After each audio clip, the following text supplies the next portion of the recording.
Okay, welcome to one of my favorite edible labs that we do, a taste of genetics, we call it, build your own DNA.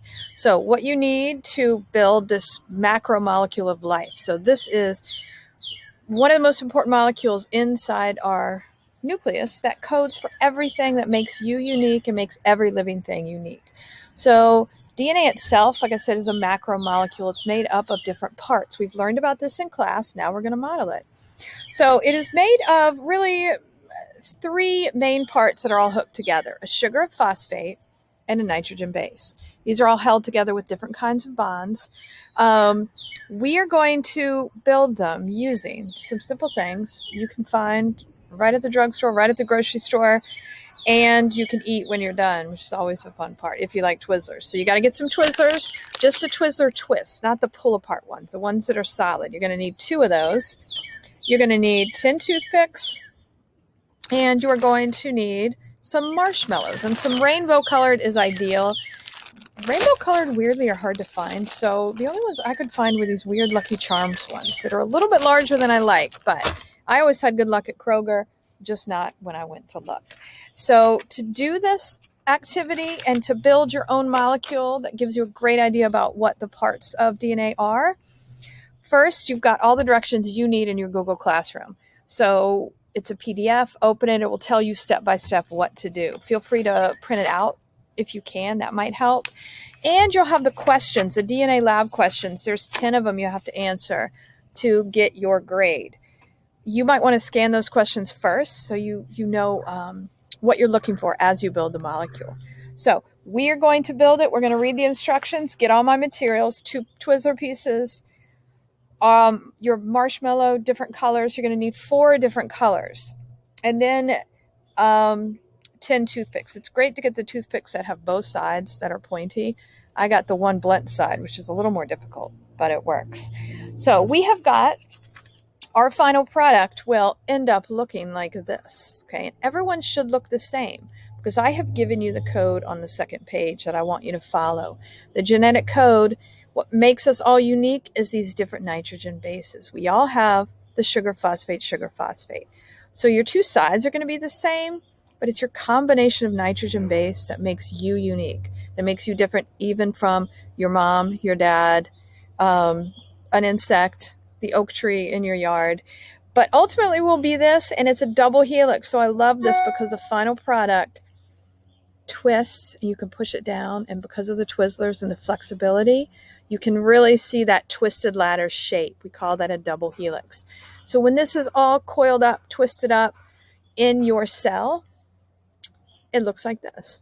When it's ready to replicate, that's what I like about this too. You can open it up and you can see when DNA replicates, these hydrogen bonds that hold the bases together, which are represented by the toothpicks here, can break apart, and they split apart just like unzipping a zipper.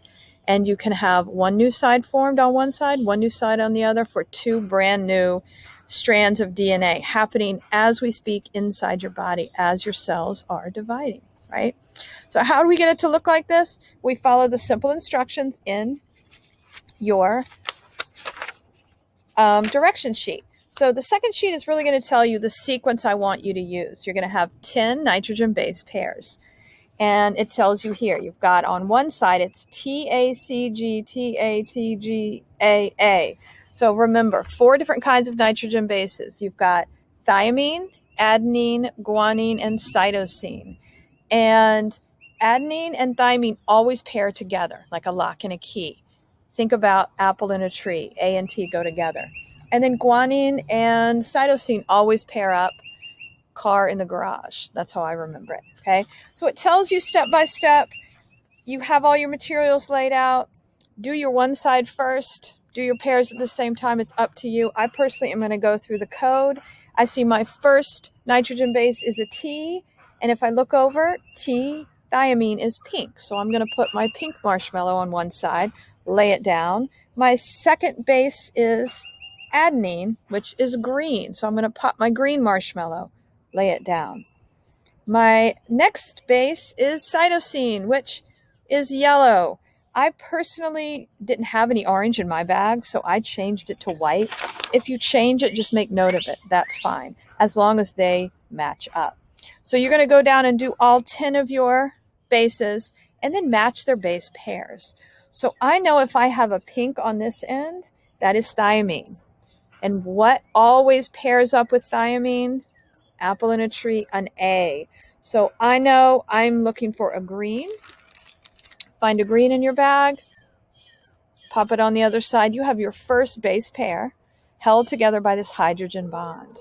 So as you build them all, then at the very end, you will connect them to your sugar-phosphate backbone. Remember, a nucleotide is a sugar, a phosphate, and a nitrogen base. So I'm going to push it in, be careful, on one side, push it in on the other. Make sure they're spaced evenly out. 10 should kind of fit perfectly down, and they have to be spaced about like that. My marshmallows are pretty big, but so go ahead and keep building so you get your final product.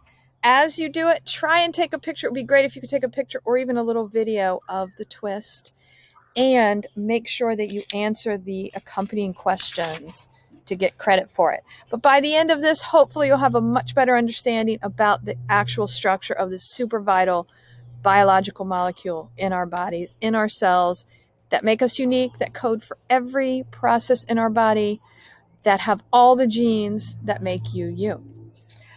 So good luck, have fun, and don't eat it till you take a good picture, okay?